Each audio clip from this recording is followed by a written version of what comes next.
Selamat datang kembali di topik yang kedua dari seri Akuntansi Perusahaan Dagang untuk SMA. Pada topik kedua ini kita akan membahas syarat penyerahan dan pembayaran barang pada perusahaan dagang. Tujuan pembelajaran pada topik kedua ini yaitu setelah Anda mempelajari dan memahami tentang syarat dan pembelajaran, yaitu Anda mampu mengidentifikasikan syarat-syarat penyerahan barang dan syarat-syarat pembayaran barang dagangan. Mari kita masuk ke yang pertama. Syarat penyerahan barang.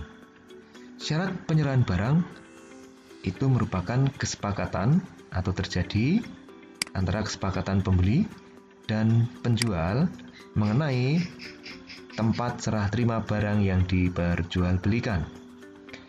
Dalam syarat penyerahan barang, ditentukan siapakah pihak yang akan menanggung beban pengiriman barang dari gudang penjual sampai ke gudang pembeli. Berikut ini merupakan syarat penyerahan barang yang terjadi dalam perusahaan. Yang pertama, franko atau loko gudang penjual, free on board shipping point, atau disingkat dengan FOB shipping point. Yang kedua, franko atau loko gudang pembeli, disebut dengan atau istilah lainnya free on board destination point atau disingkat dengan FOB destination point. Dan yang ketiga, cost insurance and freight. Mari kita lihat yang pertama. Franko gudang penjual atau free on board shipping point, biasa disingkat dengan FOB shipping point. Syarat penyerahan barang dengan menggunakan FOB shipping point artinya barang sepenuhnya menjadi tanggung jawab pembeli sejak dari gudang penjual atau sejak terjadinya transaksi barang tersebut oleh penjual. Maka beban pengiriman itu akan sepenuhnya ditanggung oleh pembeli. Begitu juga resiko atas kerusakan ataupun kehilangan yang mungkin terjadi selama proses pengiriman barang itu akan menjadi tanggung jawab pembeli. Nah, biaya pengangkutan barang dagangan tersebut itu akan menambah harga pokok barang yang dibeli. Dari sini kita akan lihat perusahaan membeli sejumlah barang dagangan seharga 10 juta rupiah. Ini adalah harga beli. Nah, biaya angkut atau biaya kirim dari gudang penjual sampai dengan ke gudang pembeli itu sebesar Rp800.000. Maka perusahaan akan mencatat pembelian barang tersebut seharga Rp10.800.000. Itu yang dimaksud dengan harga pokok barang. Di harga beli atau harga beli awal barang senilai 10 juta. Kemudian biaya atau beban angkut sebesar 800.000, maka harga barang itu harus dicatat bukan lagi 10 juta tapi menjadi 10.800.000 rupiah. Artinya apa? Barang itu sudah siap untuk digunakan oleh pembeli. Yang kedua, franko gudang pembeli. Syarat FOB destination point di sini barang sepenuhnya menjadi tanggung jawab penjual sampai dengan gudang pembeli. Nah, karena menjadi tanggung jawab penjual sampai dengan pembeli, maka beban pengiriman barang itu sepenuhnya ditanggung oleh penjual. Begitu pula bila muncul resiko atas kerusakan ataupun kehilangan yang mungkin terjadi selama proses pengiriman barang sepenuhnya menjadi tanggung jawab penjual. Ini dua jenis syarat penyerahan barang, yaitu franko gudang penjual dan yang sekarang adalah franko gudang pembeli. Itu bedanya. Kemudian yang ketiga, cost insurance and freight. Artinya apa? Apabila syarat penyerahan barang yaitu menggunakan cost insurance and freight, artinya penjual itu harus menanggung beban pengiriman barang dan premi asuransi atas kerugian barang yang dijual. Bisa jadi dalam pengiriman barang itu ada keteledoran dan lain sebagainya berakibat pada kerusakan barang. Nah, supaya barang itu bisa baik diterima maka harus diasuransikan. Nah, di sini asuransi dan biaya pengiriman sepenuhnya ditanggung oleh penjual. Nah, tentunya ini dengan kesepakatan di awal antara penjual dan pembeli.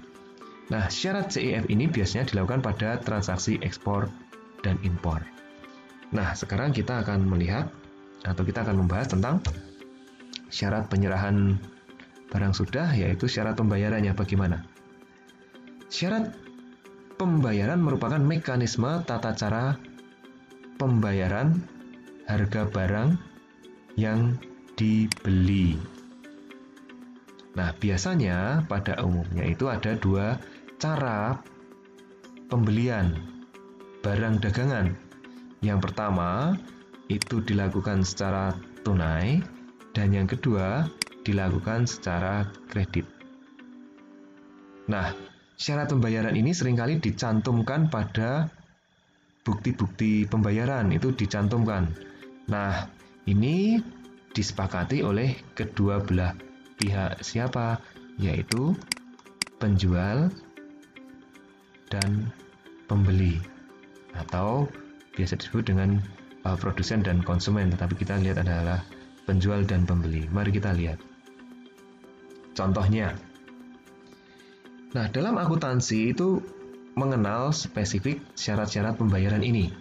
Ada N/30, ada NEOM atau end of month, ada 2/10 N/30, kemudian ada lagi macam jenisnya, misalkan 2/10 N/30, kemudian yang lain-lain.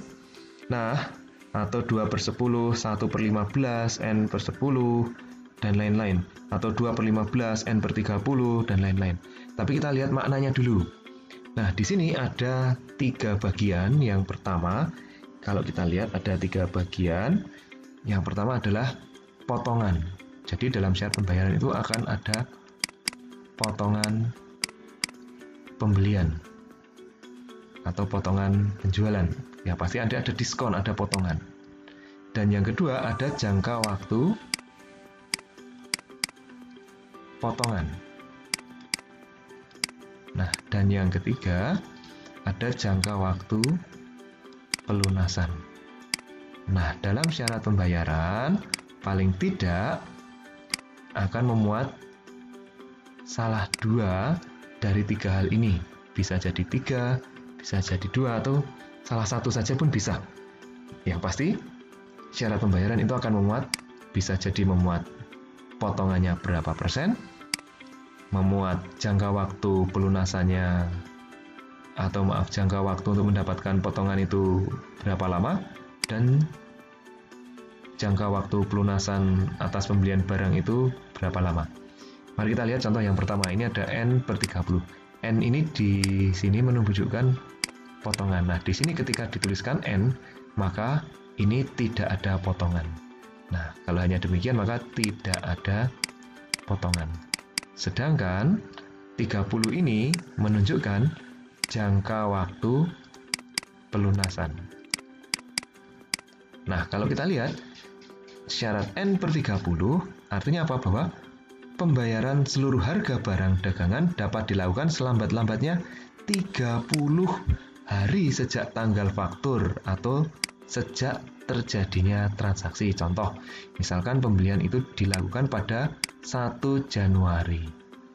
Maka jangka waktu pelunasannya adalah 30 hari sejak tanggal transaksi. Maka jatuh temponya yaitu 31 Januari. Ini berapa lama? 30 hari sejak tanggal. Maka dihitungnya mulai sejak tanggal pembelian sampai dengan tanggal 31 Januari. Nah, yang kedua ada syarat NOM. Artinya apa? End of month. Kalau di sini bisa jadi berbeda bulan. Di N/30 ini bisa jadi beda bulan. Misalnya dibeli tanggal 25 Januari, pelunasannya bisa di Februari. Nah, kalau di sini di tanggal berapapun itu beli, batas akhir pelunasannya adalah akhir bulan. Contoh, misalnya NOM itu dibeli pada tanggal 5 Januari. Maka itu harus dilunasi pada tanggal 31 Januari. Mengapa? Karena 31 Januari itu adalah tanggal terakhir bulan Januari. Ataupun misalnya dibeli pada tanggal 1 Januari, tetap harus dilunasi pada tanggal 31 Januari apabila syaratnya di belakang di sini NOM dan di sini menunjukkan besarnya potongan. Maka kalau hanya dituliskan N, tidak ada potongan. Nah, bagaimana kalau ada potongan? Kalau ada potongan bisa dituliskan dengan 2 EOM. Ini artinya apa? Ini harus dilunasi selambat-lambatnya akhir bulan. Nah, akan mendapat potongan 2% di tanggal berapapun. Misalnya tadi dibeli tanggal 5 Januari, dibayar tanggal 6 Januari, dapat potongan. Dibayar tanggal 31 Januari, dapat potongan sebesar 2%. Itu kalau syaratnya 2 per EOM. Itu akan ada potongan. Seperti itu. Nah, sekarang syarat yang ketiga ini kombinasi ya. Nah, kombinasi. Ini artinya apa? Artinya di sini ada potongan sebesar 2%. Nah, ini potongan 2%. Nah, di sini ini adalah tanggal untuk mendapatkan potongan seperti yang sudah kita lihat ini. Jangka waktu potongannya berapa lama? Ini ada jangka waktu mendapatkan potongan, jangka waktu untuk potongan. Nah, kemudian di sini ada N per 30 harinya tidak ada potongan. Kalau lebih dari 10 hari ini, maka N di sini tidak ada potongan. Nah, di sini adalah jangka waktu akhir, jangka waktu pelunasannya, yaitu 30 hari. Maka, di sini membacanya adalah pembeli akan menerima potongan sebesar 2% di sini apabila pembayaran dilakukan paling lambat 10 hari. Nah, kalau sudah lewat 10 hari, tidak akan ada potongan. Tetapi barang itu harus dilunasi, yaitu selambat-lambatnya adalah 30 hari sejak terjadinya tanggal transaksi. Contoh tadi ya, dibeli barang pada tanggal 1 Januari. Maka, apabila pembeli itu melunasi sampai dengan misalkan ini menggunakan syarat ini 10 hari, maka paling lambat dapat potongan itu tanggal 11 Januari. Ini dapat potongan, periode potongan. Nah, mau bayar di tanggal 1, 2, 3, 4, atau tanggal 11 akan dapat potongan 2%. Tetapi apabila lewat tanggal itu, berarti tanggal 12 sampai 30, ini adalah jangka waktu pelunasannya. Maka kalau belum membayar di sini, baru bisa punya dana untuk melunasi itu tanggal 12 sampai 30, maka tidak ada potongan. Nah, kapan waktu terakhir pembayaran adalah 31 Januari ya. Ini di sini 31 Januari itu sudah tidak dapat potongan. Nah, begitu artinya. Jadi, kalau membayar dalam periode 10 hari ini ada potongan 2%, maka lebih dari tanggal sekian sampai dengan maksimal 30 hari itu sudah tidak ada potongannya, dan paling lambat 30 hari setelah tanggal transaksi. Itu yang dimaksud dengan hal ini. Nah, kalau lewat dari itu bagaimana? Tentu lewat dari itu tentu ada kesepakatan yang lain. Dan umumnya kalau lewat dari 30 hari atau lewat dari persyaratan pembayaran ini akan ada denda yang menyertainya. Nah, itu besarnya berapa tergantung oleh penjualnya, atau bisa jadi tergantung dari kesepakatan kedua belah pihak berapa yang akan dijadikan denda bila pembayarannya lewat dari jangka waktu yang sudah ditentukan. Nah, sekian pembahasan tentang syarat penyerahan barang dan bagaimana syarat-syarat pembayarannya. Pada pertemuan berikutnya kita akan membahas topik yang lebih kompleks lagi, yaitu akun-akun khusus pada perusahaan dagang. Terima kasih, sampai ketemu lagi di topik yang ketiga.